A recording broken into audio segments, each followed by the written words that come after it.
Selamat bertemu lagi para penonton Smart Stoicis. Semoga Anda sekeluarga sehat selalu, dan hari ini lebih baik dari hari kemarin. Dalam video berjudul, Mengenal Diri Sendiri, ini, kami ingin menyampaikan perjalanan kehidupan tokoh utama bernama Damar Huda dengan panggilan Damar. Ia seorang pegawai negeri yang awalnya merasa cemas. Ia merasa tertekan dengan hidupnya yang monoton.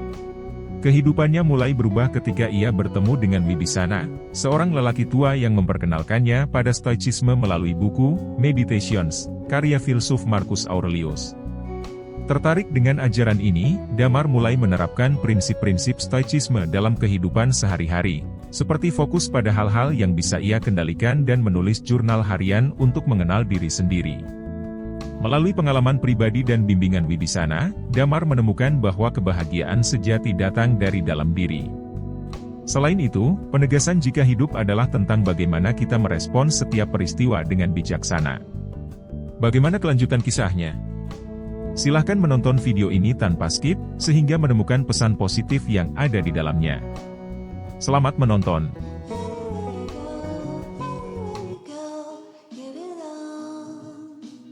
Di sebuah kota kecil bernama Kartakendal, hiduplah seorang pria bernama Damar Huda yang karib dipanggil Damar. Ia seorang pegawai negeri yang selalu merasa bahwa hidupnya monoton dan tidak memiliki makna. Setiap hari ia merasa cemas. Ia merasa tertekan dengan tugas-tugas kantor yang tak ada habisnya. Suatu hari, saat sedang makan siang di taman, Damar bertemu dengan seorang lelaki tua yang sedang membaca buku.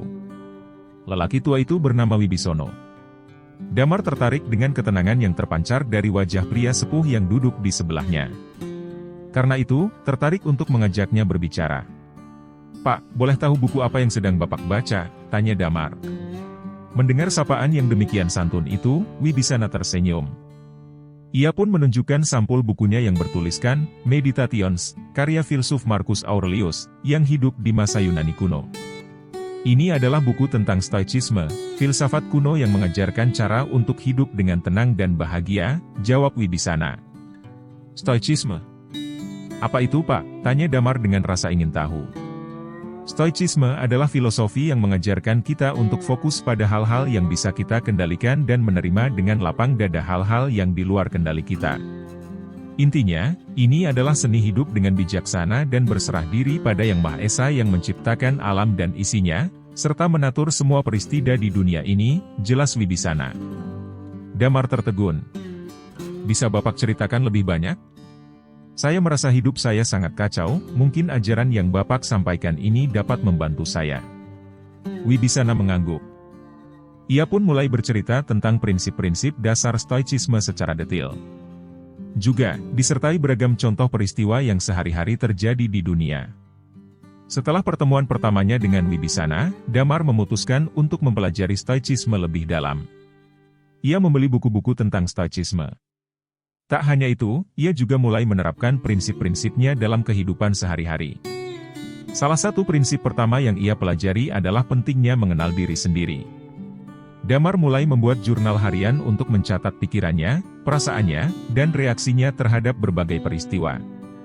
Ia menyadari, banyak dari kecemasannya berasal dari hal-hal yang tidak bisa ia kendalikan, seperti pendapat orang lain atau situasi politik di tempat kerjanya.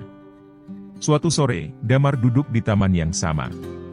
Ia kembali bertemu dengan Wibisana. "Pak Wibisana, saya mulai menulis jurnal dan saya merasa lebih tenang. Saya sadar banyak hal yang selama ini membuat saya cemas, sebenarnya di luar kendali saya," kata Damar. Wibisana tersenyum bangga. "Bagus, Mas Damar. Menulis jurnal adalah salah satu cara terbaik untuk mengenal diri sendiri. Dalam Stoicisme, kita diajarkan untuk fokus pada hal-hal yang bisa kita kendalikan, seperti pikiran dan tindakan kita sendiri." Damar mengangguk. "Tapi, bagaimana dengan hal-hal yang benar-benar membuat kita marah atau sedih? Apakah kita hanya harus menerimanya? Tidak selalu mudah, tapi kita bisa belajar untuk merespons dengan bijaksana," jawab Wibisana. "Cobalah untuk memandang peristiwa-peristiwa itu sebagai peluang untuk berlatih kesabaran dan kebijaksanaan." Hari-hari Damar berlalu dengan lebih tenang. Ia mulai menerapkan prinsip Stoicisme dalam pekerjaannya. Ketika atasan memberikan tugas yang sangat sulit, ia tidak lagi mengeluh atau merasa tertekan. Sebaliknya, ia melihatnya sebagai tantangan dan kesempatan untuk tumbuh. Suatu hari, rekan kerjanya, Sinta, mengeluh tentang kebijakan baru yang dianggapnya tidak adil. Damar yang sekarang lebih bijaksana, mencoba untuk membantunya melihat dari sudut pandang yang berbeda. Sinta, saya mengerti kamu kesal dengan kebijakan ini, tapi apakah kita bisa mengubahnya? Tanya Damar. Tidak, ini keputusan dari pusat, jawab Sinta dengan nada jengkel. Lalu, apa yang bisa kita lakukan? Kita bisa mencoba menyesuaikan diri dan melihatnya sebagai kesempatan untuk belajar. Mungkin ini bisa membantu kita menjadi lebih fleksibel dan tangguh, kata Damar dengan tenang. Sinta terdiam sejenak. Wanita berparas cantik itu kemudian tersenyum tipis. Kamu benar, Damar. Mungkin aku terlalu fokus pada hal-hal negatif. Semakin Damar mendalami stoicisme, semakin ia merasa hidupnya berubah. Ia belajar untuk tidak terjebak dalam emosi negatif. Ia berusaha menjaga ketenangan dalam segala situasi. Namun, tantangan terbesar datang ketika ibunya jatuh sakit dan harus dirawat di rumah sakit. Damar merasa sangat sedih dan khawatir, tetapi ia mencoba untuk tetap tenang dan fokus pada apa yang bisa ia lakukan. Setiap hari, ia menemani ibunya, memberikan dukungan moral. Suatu hari, Wibisana mengunjungi Damar di rumah sakit. Mas Damar, saya mendengar tentang ibumu. Bagaimana keadaanmu? Tanya Wibisana dengan lembut. Saya sedih, Pak. Tapi saya mencoba untuk tetap kuat dan mendukung ibu sebaik mungkin, jawab Damar. Wibisana mengangguk. Kamu melakukan hal yang benar. Dalam stoicisme, kita diajarkan untuk menerima apa yang terjadi dengan lapang dada, tapi juga tetap melakukan yang terbaik yang mampu kita lakukan. Ingat, kita tidak bisa mengendalikan semua peristiwa, tapi kita bisa mengendalikan bagaimana kita meresponsnya. Damar merasa lebih tenang setelah berbicara dengan Wibisana. Ia menyadari bahwa rasa sedih dan khawatir adalah bagian dari kehidupan. Yang terpenting adalah bagaimana ia menjalani dan menghadapinya dengan bijaksana. Beberapa bulan kemudian, Damar mendapatkan kesempatan naik jabatan. Ia bekerja keras dan merasa optimis. Ironisnya pada akhirnya, promosi tersebut diberikan kepada rekan kerjanya yang lain. Damar merasa kecewa, tetapi ia mencoba menerapkan prinsip stoicisme dalam menghadapinya. Wibisana yang mengetahui kabar tersebut, mengundang Damar untuk minum teh di rumahnya. Mas Damar, saya mendengar tentang promosi itu. Bagaimana perasaanmu? Tanya Wibisana. Saya kecewa, Pak. Saya merasa telah bekerja keras, tapi tetap saja tidak mendapatkannya. Sementara teman saya yang dipromosikan hanya bekerja biasa-biasa saja, justru dia yang mendapat promosi jabatan, jawab Damar dengan nada lesu. Kegagalan adalah bagian dari kehidupan setiap orang. Yang terpenting adalah bagaimana kita meresponsnya. Apa yang bisa kamu pelajari dari pengalaman ini? Tanya Wibisana dengan intonasi suara yang tenang dan nyaman. Damar merenung sejenak. Mungkin saya bisa lebih meningkatkan kemampuan saya. Selain itu, bersyukur dengan apa yang saya miliki saat ini. Mungkin promosi itu bukan saatnya bagi saya untuk naik jabatan. Wibisana tersenyum. Itu sikap yang baik. Ingat, dalam stoicisme, kita diajarkan untuk tidak terlalu terikat pada hasil, tapi lebih fokus pada proses dan usaha kita.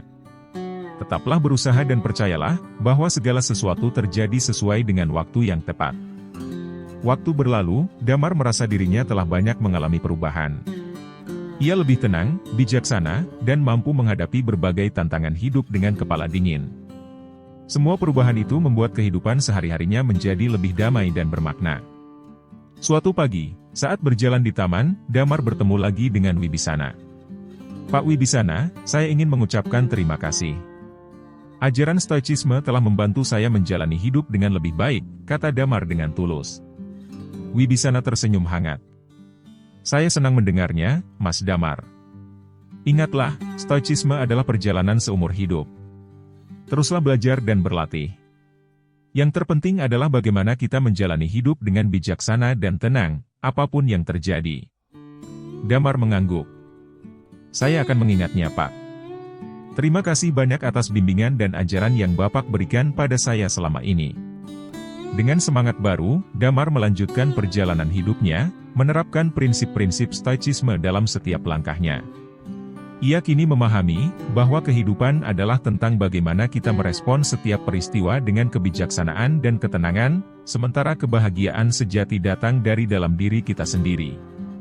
Beberapa tahun kemudian, Damar menjadi seorang pembimbing bagi banyak orang di kantor dan di komunitasnya. Ia sering diminta untuk memberikan ceramah tentang stoicisme. Demikian pula, bagaimana menerapkannya dalam kehidupan sehari-hari. Suatu hari, Damar diundang untuk berbicara di sebuah seminar. Di depan para peserta, Damar memulai ceramahnya dengan penuh keyakinan. Saya dulu adalah seseorang yang mudah cemas dan tertekan.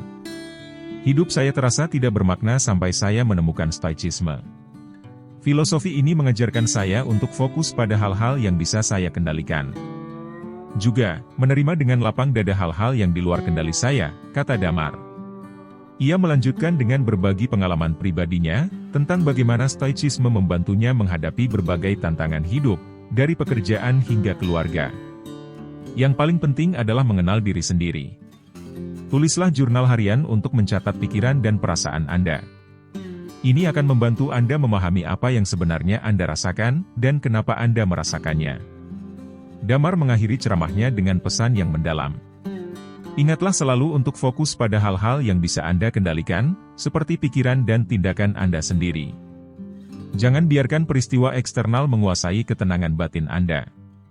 Stoicisme bukan hanya sebuah filosofi, tetapi cara hidup yang dapat membawa kita pada kebijaksanaan dan ketenangan dalam setiap situasi.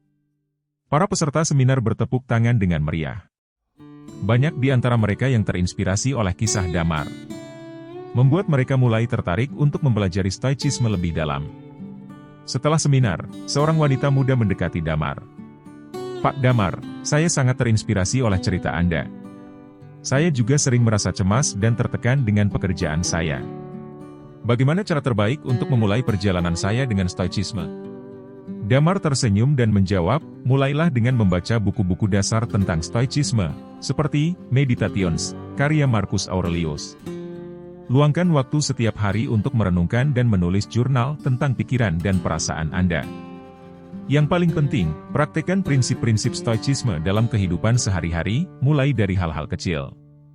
Wanita muda itu mengangguk dengan semangat. Terima kasih, Pak Damar. Saya akan mulai hari ini juga. Dengan semakin banyaknya orang yang tertarik pada stoicisme, Damar memutuskan untuk membentuk sebuah kelompok diskusi yang bertemu setiap minggu. Dalam kelompok ini, mereka saling berbagi pengalaman dan tantangan yang dihadapi dalam menerapkan stoicisme. Suatu hari, salah satu anggota kelompok yang bernama Budiman, mengungkapkan kekhawatirannya. Saya merasa kesulitan menerapkan stoicisme ketika menghadapi masalah besar, seperti kehilangan pekerjaan. Bagaimana saya bisa tetap tenang dan bijaksana? Damar merenung sejenak sebelum menjawab. Budi, ingatlah bahwa stoicisme mengajarkan kita untuk melihat setiap peristiwa sebagai kesempatan untuk berlatih kebijaksanaan. Kehilangan pekerjaan memang berat, tapi cobalah untuk melihatnya sebagai kesempatan untuk menemukan jalan baru dan mengembangkan diri. Fokuslah pada apa yang bisa kamu lakukan sekarang, bukan pada apa yang sudah terjadi. Budi mengangguk. Terima kasih, Damar. Saya akan mencoba melihatnya dari sudut pandang yang berbeda. Beberapa tahun berlalu, kehidupan Damar semakin dipenuhi dengan makna. Ia tidak hanya berhasil menerapkan prinsip-prinsip stoicisme dalam hidupnya sendiri, tetapi juga membantu banyak orang menemukan ketenangan dan kebijaksanaan. Suatu hari, saat sedang menikmati sore di taman, Damar bertemu lagi dengan Wibisana, yang kini sudah semakin tua. Namun tetap penuh semangat. Pak Wibisana, saya sangat berterima kasih atas kesempatan yang Bapak berikan, dengan mengenalkan saya pada stoicisme. Hidup saya berubah menjadi lebih baik, kata Damar dengan penuh rasa hormat. Wibisana tersenyum lembut. Saya bangga melihat bagaimana kamu tumbuh, Mas Damar. Ingatlah selalu, bahwa kebahagiaan sejati datang dari dalam diri kita sendiri. Bukan dari hal-hal di luar. Teruslah hidup dengan bijaksana dan tenang, serta sebarkan kebijaksanaan ini kepada lebih banyak orang. Damar mengangguk. Saya akan terus berusaha, Pak Wibisana. Terima kasih atas segala bimbingan dan ajarannya. Dengan hati yang penuh kebahagiaan dan rasa syukur, Damar melanjutkan perjalanannya. Ia kini telah memahami bahwa hidup adalah tentang bagaimana kita merespons setiap peristiwa dengan kebijaksanaan dan ketenangan. Sebab dalam setiap tantangan terdapat kesempatan untuk tumbuh dan belajar. Melalui stoicisme, Damar menemukan makna sejati dalam kehidupan sehari-hari. Ia bertekad untuk terus berbagi kebijaksanaan ini dengan dunia. Tamat.